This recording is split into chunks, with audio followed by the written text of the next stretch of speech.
লাঙ্গলকোট গৃহবধূ মরিয়ম বেগম হত্যা, শ্বশুর শাশুড়ি ও দেবরের যাবজ্জীবন।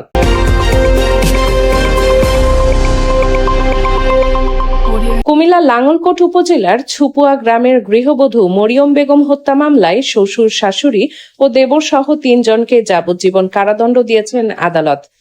একই সঙ্গে প্রত্যেককে ২০,০০০ টাকা করে অর্থদণ্ড, অনাদায়ে আরও ৬ মাসের কারাদণ্ড দেওয়া হয়েছে। রোববার কুমিল্লার অতিরিক্ত জেলা ও দায়রা জজ চতুর্থ আদালতের বিচারক মোহাম্মদ শামসুল আলম এই রায় ঘোষণা করেন।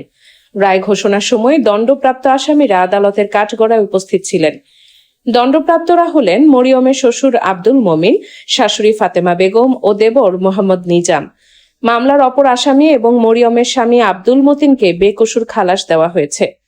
মামলার বিবরণে জানা যায়, ২০০৫ সালের ২৪ সেপ্টেম্বর রাতে পারিবারিক বিরোধের জেরে লাঙ্গলকোট উপজেলার ছুপুয়া গ্রামে গৃহবধূ মরিয়ম বেগমকে গলা টিপে হত্যা করা হয়। এ ঘটনায় পরদিন নিহতের বাবা সোলেমান বাদী হয়ে লাঙ্গলকোট থানায় ৪ জনকে আসামি করে হত্যা মামলা দায়ের করেন।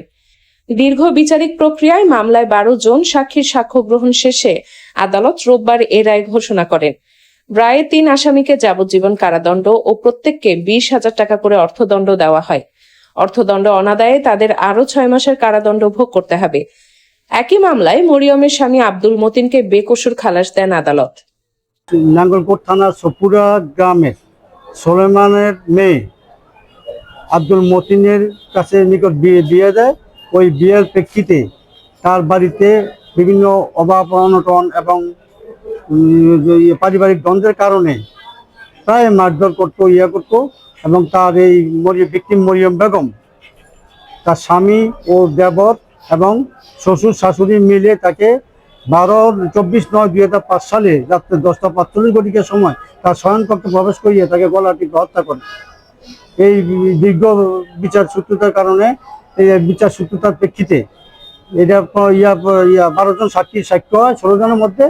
ওই 16 জনের